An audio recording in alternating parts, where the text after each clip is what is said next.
So there's this new documentary on Hurricane Katrina called The Race Against Time, right?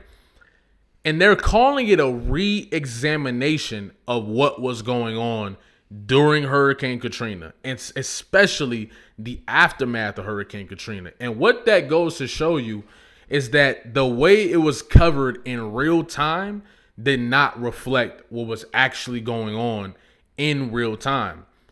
And one thing that I learned talking to people about this documentary is that the things I thought were public knowledge are actually not public knowledge. The things that I thought were normal and regular for people to know are actually things people didn't even know until this documentary came out. And that's not to say I know everything about Hurricane Katrina, but that's to say that my perspective was so much more nuanced on Hurricane Katrina than a lot of people because I grew up listening to hip hop. I still remember the first time I ever heard Changes. I was hella young, bro. And listening to this song and listening to how Tupac was so able to articulate my reality at that time, it really put a brand new perspective of this world for me. It gave me a brand new awareness. I get that that's why people say that kids shouldn't be listening to the music, but I completely disagree. I think songs like Changes are reality checks for people of all ages, so that you're not under this idea that everything that's going on in this world isn't connected to the greed and the people in power wanting to dominate. That's what all of this comes down to. And when I hear bars like they got money for war but can't feed the poor, it gave me the idea of the reality that I actually live in.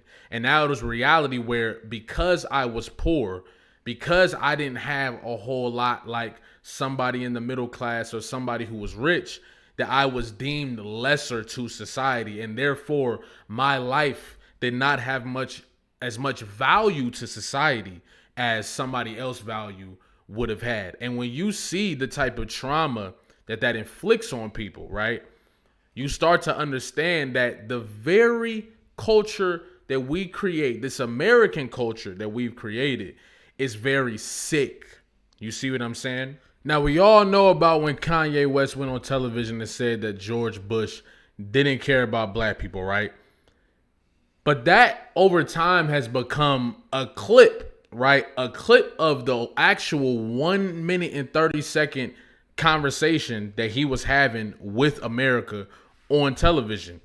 And the one thing that people don't talk about enough is when Kanye said they had permission to shoot us, that they were giving permission to shoot us. And what I mean by that is the people that were in trouble, the people that had just got hit with a catastrophic storm that they could not predict, that they did not see coming, and that they were just trying to survive, right? If you were trying to get over the bridge, or if you were trying to put yourself or your family in positions to survive by going through certain checkpoints or whatever, the people that were guarding these checkpoints were given permission to execute you. They were given permission to execute you. If you don't know this, if you don't understand this and start to learn early that the people that you are dealing with do not see you as human beings, the longer it takes for you to understand that, the longer it takes for you to accept your reality, and the longer it takes for us to start making and taking action that is going to allow us to flip the script. You see what I'm saying? Or at least create a society or a way of being where everybody gets and deserves to have, where there are no have-nots. You see what I'm saying?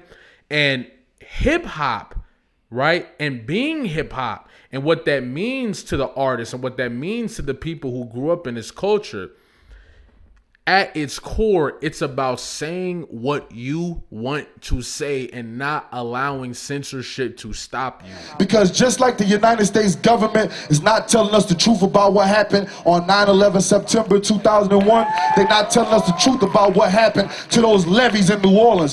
Hurricane Katrina did not destroy New Orleans. It was the breaching of the levees that destroyed New Orleans. That's what this is about. So whenever we are fighting censorship, there's a bigger conversation there. Yeah, well, you know, the whole situation where Pusha T is talking about censorship and this song couldn't come out because of this. People are looking at it as just like some music, but no. When you're able to censor hip hop, you're able to get away with a lot in this country. If hip hop is not the check on power, you can get away with damn near anything. And hip hop at its best and at its most prominent, at its most influential, is uncensored. And it's a check on the powers that be. It's a check on propaganda. And it's a reality check for people who want to ignore what the lower class has to go through. Even if we talking about Lil Wayne, which a lot of people thought he would have a more prominent and like straightforward response early, especially considering the Carter 2 came out right after Hurricane Katrina, right?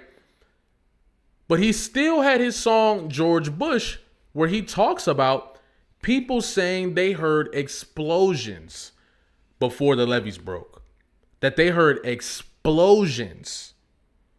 And that creates a whole different conversation. Even if he's not bringing you directly to the answer, it creates awareness and people start to ask questions.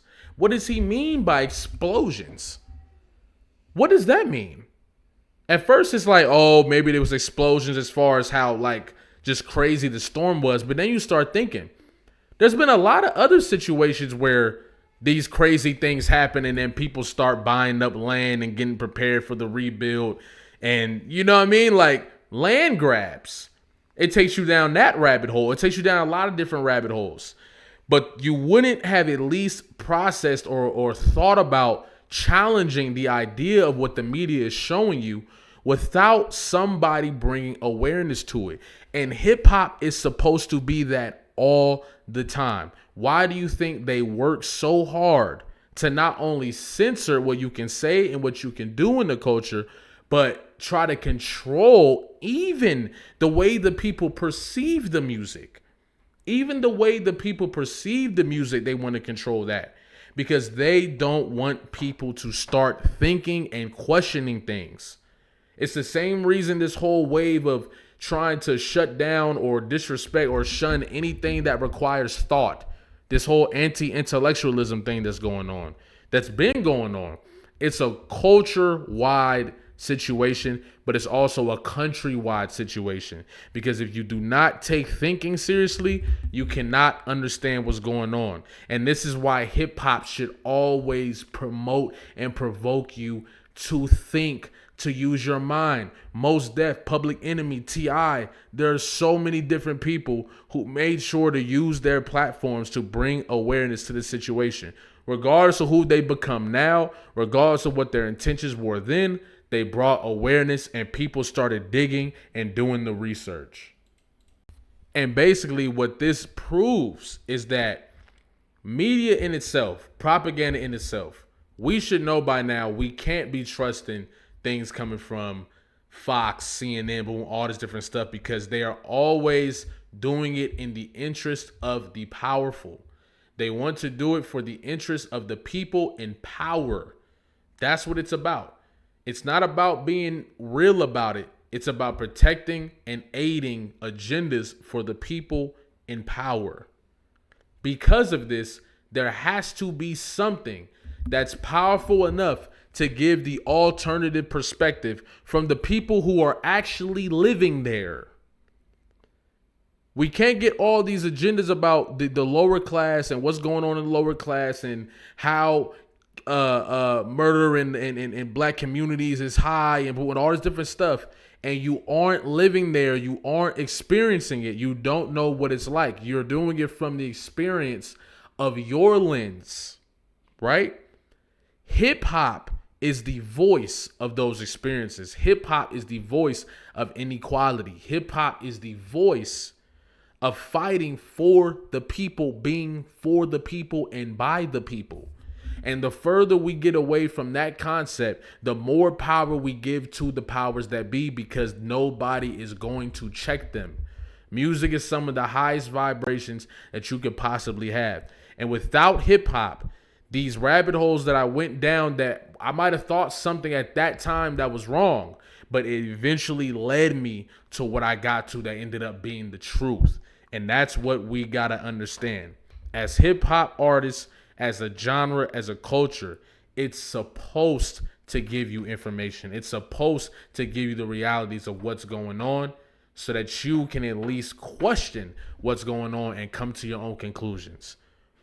You see what I'm saying? Kanye and Lil Wayne ain't supposed to be the people that bring you to every conclusion. You feel me? And who knows, if you might feel like they didn't even have the right to speak on it. That's everybody's opinion. What I'm talking about is reality. And in reality, they brought awareness to the situation, and people then get to go on their own path. They get to go on their own path on what it means to dissect this and learn about what's really going on in this country and how they really feel about our people. And what we got to understand is that hip hop is always at its core a rebellious music. It's in the drums, it's in the patterns, it's in the expression. It is supposed to be rebellious. You are supposed to be able to say whatever you want. And even when you can't, you keep fighting. That's why it's so powerful. We seeing what Kendrick Lamar clips and are doing when the voices of black men, Malice said it best, when the voices of black men are being silenced, or the voices of black women in this culture are being silenced, you are taking away the one thing that we get to express fully, authentically, and just our real realities. And they don't want the world to hear this stuff because they don't want us to influence the world.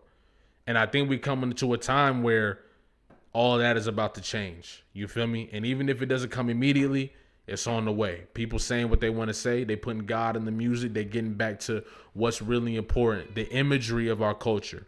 And that's what, when Kanye was talking about, they're saying that when they put families of white people, they're saying they're looking for refuge. But when they say that they're looking for black people, they're talking about looking for food and all this different stuff. Creating predictive programming for the people who are watching this stuff to push agendas and maintain that separation. You feel me? And even though division is important at times, at the end of the day, we all want to unify under one guise. I think everybody does at the core. But we just don't want to be the burden of what these conversations end up being. And at the end of the day, that's what hip hop is, and that's what it gotta stay. Like, comment, subscribe, especially if you've been here, especially if you've been watching and you don't know if you want to subscribe yet. I think this series is gonna be awesome. I'm gonna be going over things that hip hop has taught me that I otherwise wouldn't have known. You see what I'm saying? And this was just a start. Go check out the Hurricane Katrina Race Against Time. It's a very powerful documentary that gives you the awful reality of how this country treats the lower class. But once again, like, comment, subscribe. I'm going to catch y'all.